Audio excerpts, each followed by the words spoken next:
our speaker, Mateo Toro, will be presenting a demo today, and this is titled Angular Form Alchemy, Crafting Reactive and Template-Driven Forms. So, Mateo is an enthusiastic Angular continuous learner, passionate about building scalable web applications and exploring the latest Angular features and best practices. He is always willing to embrace the challenge of enhancing his skills and knowledge in the Angular ecosystem. So, Mateo, thank you for your time, and the stage is all yours. Oh, just one question, just one more thing before starting. We have a space for questions at the end. So, if you have questions, you can put them in the chat, and we're going to read at the end. And at the end, you will be able to open the mic and ask any questions that you may have. Right now, Mateo, the stage is all yours. Okay, thank you, Daniel, and thanks to everyone for joining. Hello, my name is Mateo Giraldo. I'm a senior software engineer at Cracking the Code, a team of the Amadeus project. And right now I'm going to be sharing with you a little about what I've learned regarding the Angular forms and the two techniques that Angular offers to us in order to create scalable, robust, flexible forms. So, well, let's get into it. Reactive forms and template-driven forms in Angular. They are the two techniques that Angular offers to us in order to create forms in a scalable way. The first one is the template-driven forms, and they are driven, as the name tells us, by the template as well. So in this way of working, we're going to be binding the data, the properties of the component against the template inputs by using the two-way data binding pattern of Angular. In this way, we're going to be mostly working on the template side, since it's the way of working with the instance of the elements. And we're going to do all the logic or validations inside the template as well. And in the other one, the reactive forms, we are going to be working as well mostly from the component side.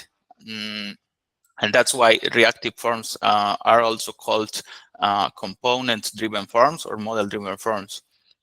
So, well, for the first one, the advantages: they're easy to use.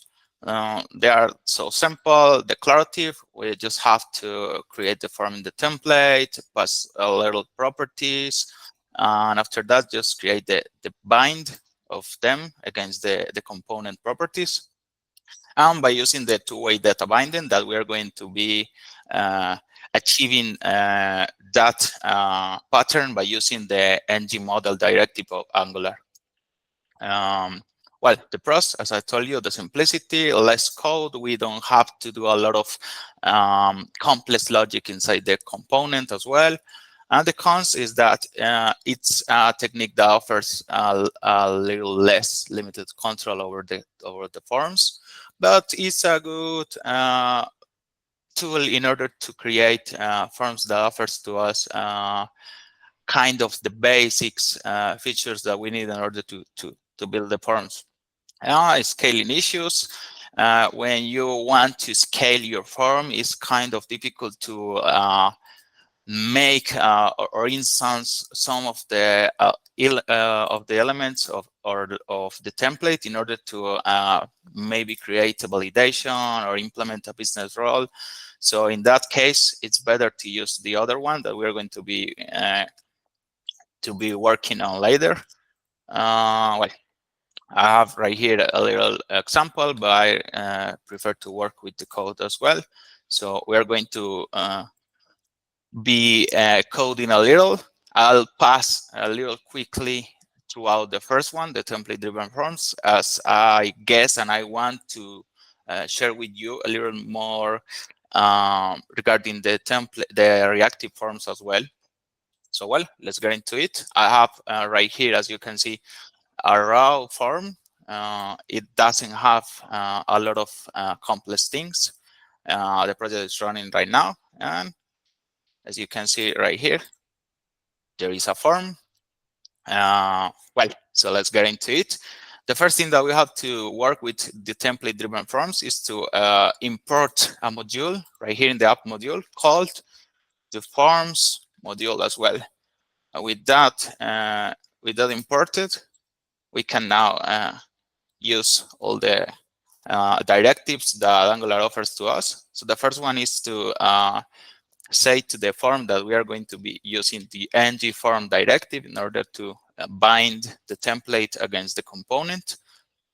The second one will be the properties as well. So we are going to use the ng model directive as well for the three inputs, and that it has a so important thing. We have to add this attribute, this name attribute, in order to say to Angular that is the name of the property that we are going to bind in the form as well.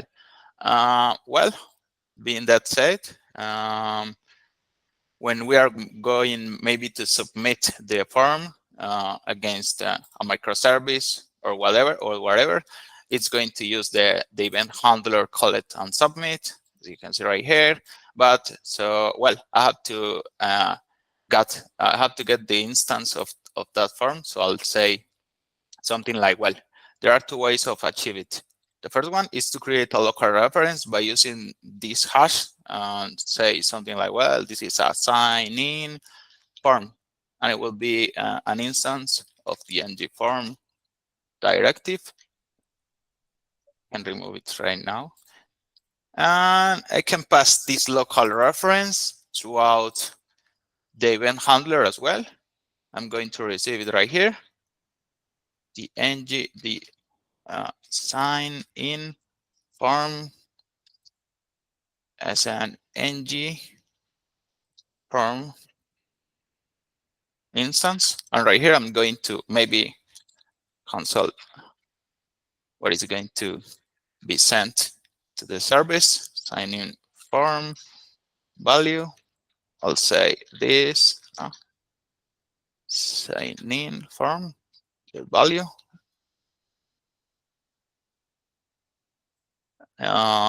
Is working now. Let's check it out. I'm going to show you the console so that we can see what is happening. So I'll say my name is Mateo, description, I'm an engineer, the age, I have 28 years. I'm 28 years old. And right here, as you can see, I'm printing the value. So, well, there are a lot of different things that we can do with this approach, but I'm not going, as I told you, I'm not going to get so deep inside this way because I just wanted to show you the most common way of using it. Maybe we don't want to pass this instance throughout the parameters, we can remove it as well right from here. Maybe say, well, I'm not going to be passing during the whole process of the Angular component cycle that instance. So I'm just create or use the viewChild directive the Angular offers to us. I also like to call it like a kind of jQuery with superpowers. And I'll say something like, well, sign in form. I'll say that it really does exist, and it's an instance of the ng model class. Sorry, ng form. Now, well, that's it. So right now I don't have to pass it as a parameter. I'll have a global instance to that. And as you can see right now, it's working. Well, these errors were from the previous compile process. So, well, this is maybe for the case in which we are going to do a different event. For instance, an unclear event. We're going to clear the form because we have this button right here, and I'll add an event to that called unclear. And I don't want to be passing a lot of parameters of the instance of the form itself every time that I'm going to use it. So with that way, we're using the global instance in order to keep the state a little clearer. Another thing that you have to take into account is that with this approach, we are always getting the instance from the template. As you can see, during the whole process of this approach, we are getting the instance from the template. We are declaring the form from the template. So that's why it's called template-driven forms. Well, that's it for the first one. Let's get into the next one. And it is reactive forms. The advantages or the features of this one is that it's so explicit. We can maybe create a lot of validations, business roles, and a lot of things inside the component as well. And we are not going to be doing a lot of logic inside the template. It has a reactive approach, as it is not using the two-way data binding pattern of the previous one, because we are using the observable pattern, and in this way we are getting the properties of the template getting updated whenever any change occurs in the component side.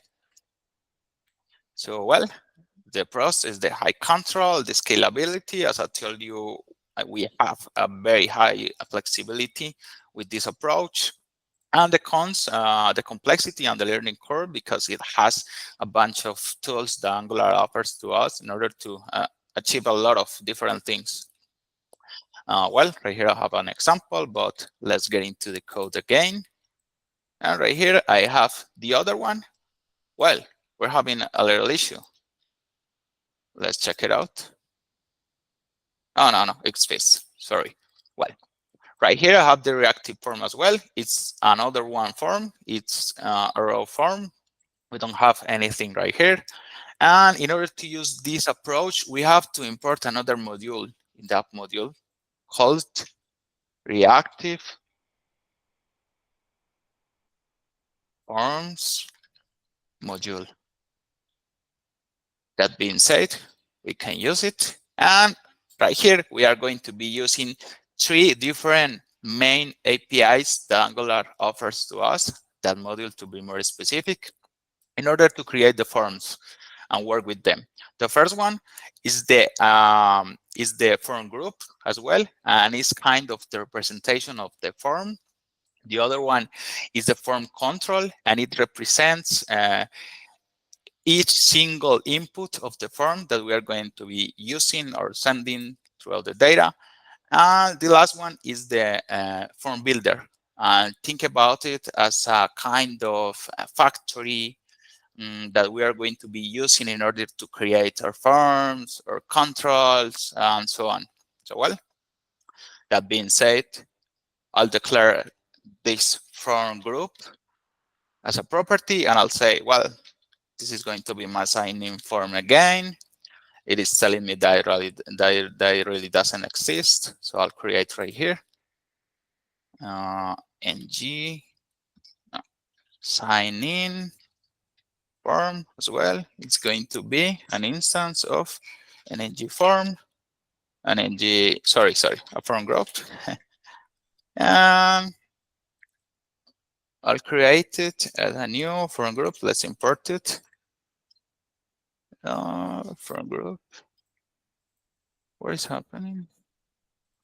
Form group. Yeah.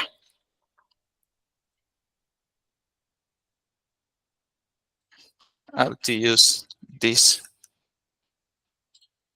upper camel case. Well, it's declared, but as I told you, we have to use a factory in order to create the real instance of this form. So let's say I'll inject it throughout the sorry, this is not the constructor.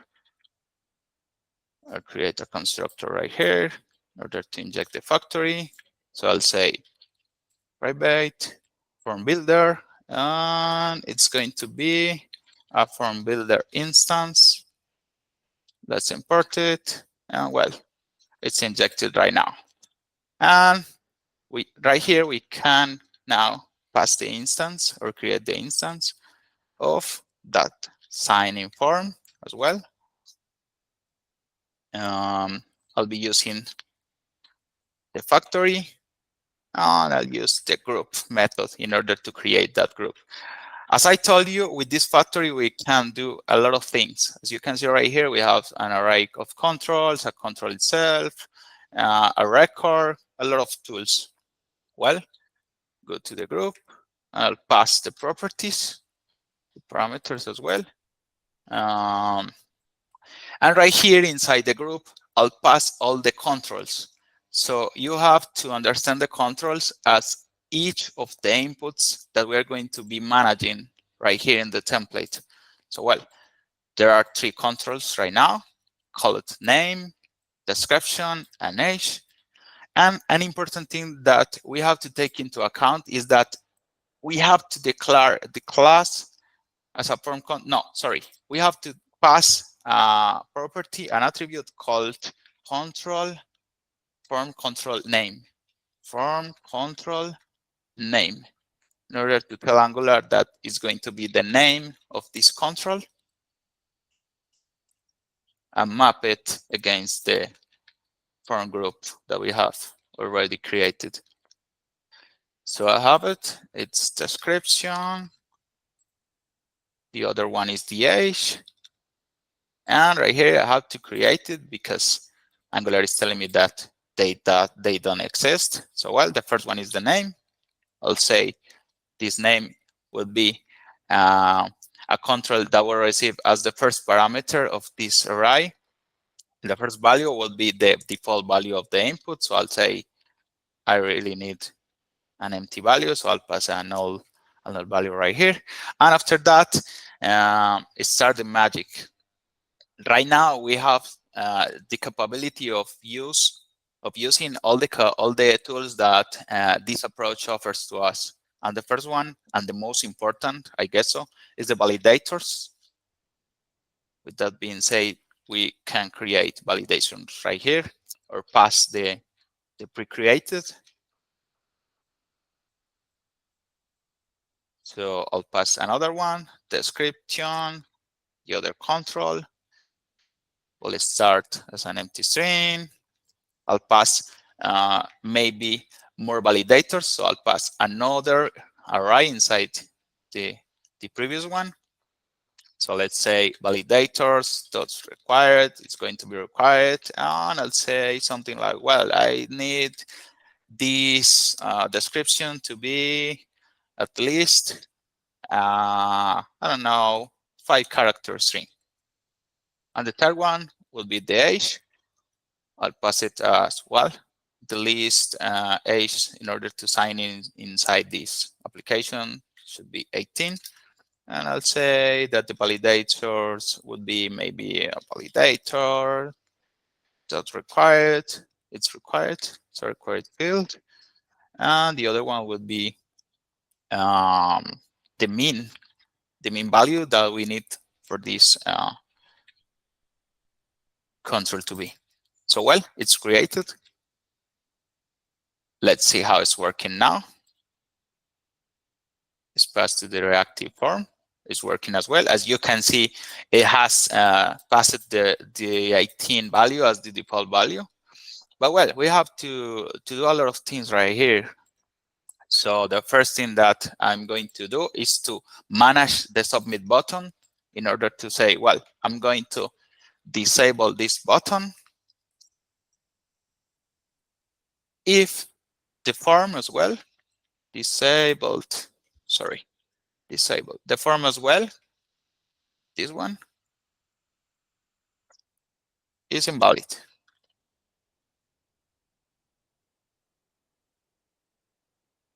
So with that, I'm disabling it because it doesn't fulfill all the requirements that I have assigned to the form. So for instance, Mateo, Geraldo. And as you can see, right now it's enabled.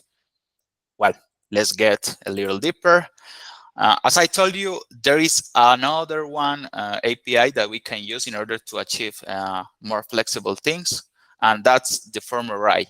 With a form array API, we can create a lot of controls inside an array, and maybe we can manage that array in a dynamic way. For instance, I will say something like, okay, I want to add a kind of different emails in order to relate those emails against my account. So well, I have pre-coded template right here in order to achieve it. And well, I have right here an array of emails, but the first thing that we have to do is to pass it as a new control. So let's say emails. It's going to be a kind of array as well. So let's use our factory. Let's say I'm going to create an array, and I'll say something like, well, I'm going to pass to this array a first value, a first default value. So let's say with the factory, I'll create a control. And this control will be an empty value of an email. So let's pass the validators to the required because we have to pass it. And the other one will be the validators.email. As you can see right here in the validators class, we have a lot of validations that we can use in order to achieve our business roles. As you can see right here, there is one validator called pattern. We can use it in order to make or force the input to match against the pattern that we pass it. Well, let's pass it as the email validator as well. And we are defining the first one. And as you can see, that email is called the mails, but we have to get access inside the control instance of this one. So the first thing that we have to do right now is to create that access instance. So I'll create a getter, call it, as I have the name right here, is the in mails controls array. And it's just a getter that will return this dot sign in form. I'll use the get method in order to get a control, and I'll get the control to the emails control as well. Right here, the get method returns an abstract control. So I have to tell it explicitly that it's going to be a firm array instance. And right now I have the access to that control as well. So that being said, right now, I'm going to explain this little template. I'm just asking for the email controls array dot controls if it really has at least one email inside of it. I'm passing a form array name. As I told you before, we have to pass this property for each single input as the for control name property. And for this one, we have to use the form array name in order to bind the data.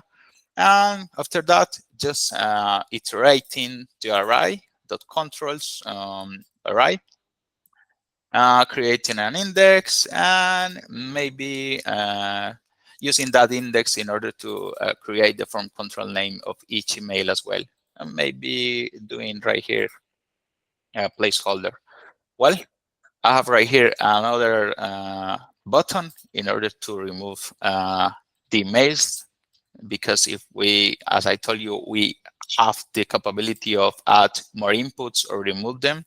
So let's create that event.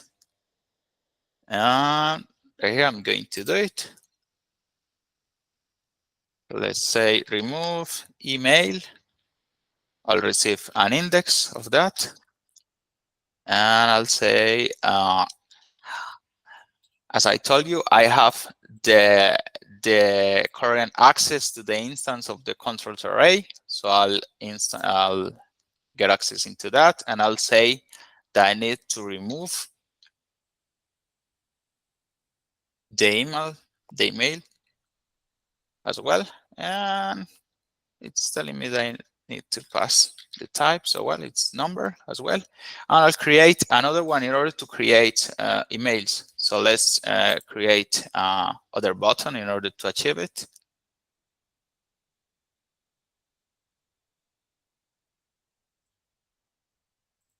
And I have that one here for you. It's the add email button. As you can see, it's just a button with an event handler bound to it. I will create it. Add email. Let's create that handler as well. So the same thing, we're going to access the control of the array. So let's say emails control array dot push. We will say another one, sorry for the typo. And this will be another control, a new control. So let's use our factory to say, well, I'll pass a control with a null default value and same validators as well. Maybe it's required. And it's an email. Well, let's see how it's working right now. And as you can see right now, we have this new input, and we can add a lot of them as we want, and we can remove them. And they are using the validations that we have passed to the form. So, well, that's an important thing to take into account, that we have created more validators for these new inputs. So they are going to be part of the whole state of the validity of the form. So in that being said, if for instance, I create right here, I write my name, Teo Giraldo as a description, I have fulfilled the previous requirements that we declared, but right now we have to pass the new ones. And for that, we have to maybe pass right here an email, call it Mateo at jobmail.com. The other one would be, I don't know, maybe Sebas at jobmail.com. And as you can see, the moment when I wrote the correct pattern of this email, and I have wrote inside the both inputs, the submit button is being enabled because all the requirements of the form are being fulfilled. That's good. For instance, if I remove this one, it's going to be working as well because we have just one of them. If I add other one, I have to write inside of it. Well, that's kind of part of the tools that we have in order to achieve different flexible behaviors. I wanted to show you the last one. That is, I guess that that's one of the most important in order to create custom validations. And maybe we want to create a validation that requires a lot of things or behavior. So I'm going to use maybe a password match validator to show you how it works. For that, we have to create two more controls. So let's create them. The first one would be the password control. So let's say password as well, because that's the best name. I'll say it will be null. We can write it as null or maybe as an empty string. It really doesn't matter. I'll pass the validators right here. Validators dot required, and another one would be we need a mean length of, I don't know, maybe 6 characters inside of it. And I'm going to create the other one would be the confirmation password. So let's call it confirm password. And I guess that I will use the same validators as well. Well, I have the template right here. So let's paste it.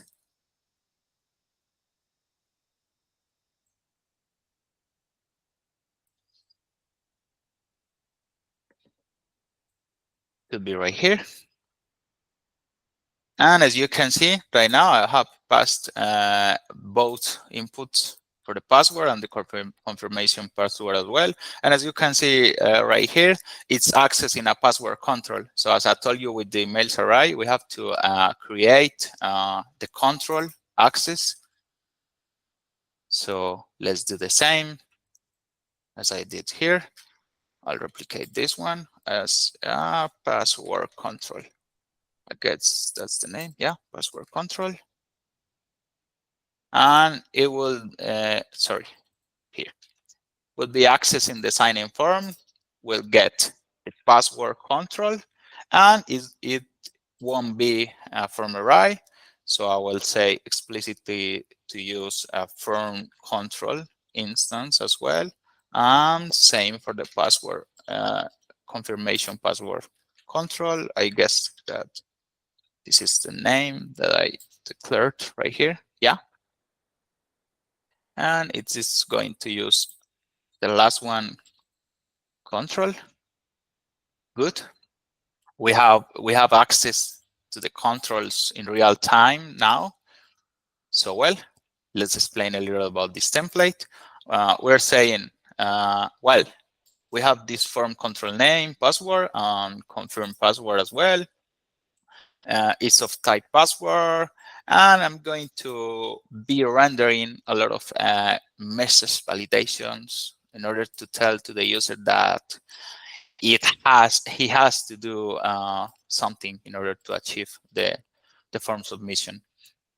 Well, right here, I'm passing the password control. I'm telling, well, if it's invalid and if it has been touched, let's show the error. And I'm trying to catch the errors right here in these messages as well. I'm accessing the password control.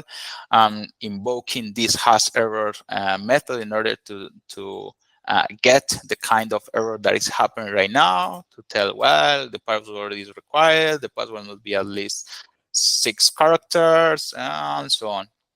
And for the last one, the validation password, we are going to be using the same structure, but with the little difference that we are going to be just passing the confirm password required, because for the second one, we are going to be using the password don't match validator, and that's why we're here. So let's create it. And for that, we have to create just a single method. I'll say this is going to be my custom validator called password match. Passwords match. And let's say I'll receive the form as well. It's an instance of form group. And right here, I'll say, well, I have access to the password control. So let's say password control equals to this dot, sorry, I have to access the value. So I'll say this password confirmation, confirm password control, sorry, value. And if they are the same, we're going to return a null because nothing is happening right now. But if not, we're going to return a kind of error property. I'll say mismatch. And I'll say it's true. Mismatch, sorry. And I guess that's it. So now we're going to be using that validator, but we have to bind it against any kind of thing right here. And we are going to do it against the form. So this validator is not going to be passed into a single control. It's going to be passed as the second parameter of the form as well. So I'll say validators, and I'll use the instance to the passwords match as well. So with that being said, we have bound this custom validator against the form. It's going to be always asking for this validation by using the password and the confirm password. It's passing the form. Well, I passed this one because if we need to access the instance and it's not created yet, we have the capability of passing it as a parameter, and we don't need to pass it right here because it's going to be implicit. So, well, let's delete it. We don't need it anymore. Right here, I'm accessing the sign-in form.errors directly, and I'm accessing the mismatch error that I just created, the validation, and I'm asking to this element if it exists, and if it is touched, let's show the validation message. So, well, let's get into it. This is the reactive form. Let's save it. Let's check it out. And as you can see right now, we have these passwords. So when I touch it, oh, we're having a little error. I find it gets that. Yeah. Yeah, I have a little error right here. And is that, as I told you, we have to pass this form group as an instance because, as I tell you, it's not created at the moment of this NGO init is passing this validation.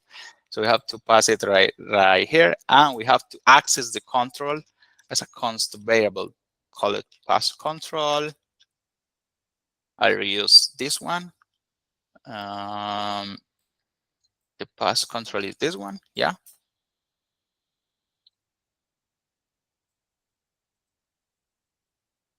And the other one will be the confirm pass control as well. Would be the confirm pass control. I guess, no, confirm password. That's the name of the control. I'll be working with. It's telling me that doesn't exist, but because I have to remove this one. It's telling me that it's possible null. So I'll say that it exists. It exists as well. Let's check it out.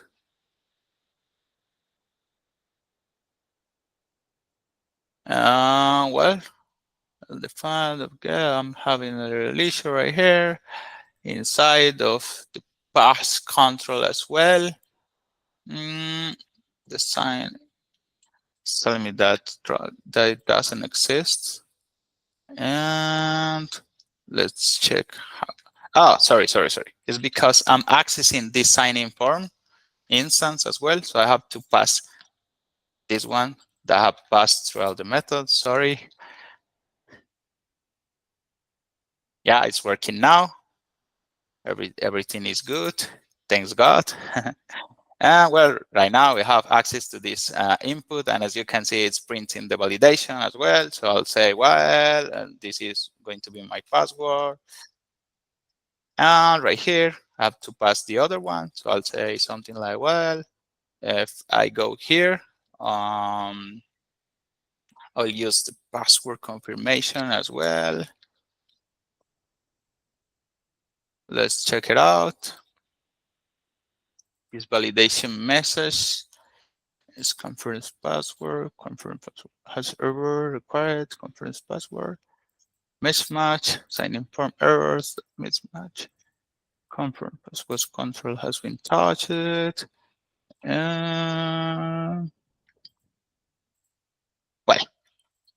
I don't know why. Well, it's printing the confirm password required, and really has passed anything that is blocking the other validator to pass. I really don't know where it's happening right now. I guess that we have to pass the return here as well. Yeah. Let's check it out again.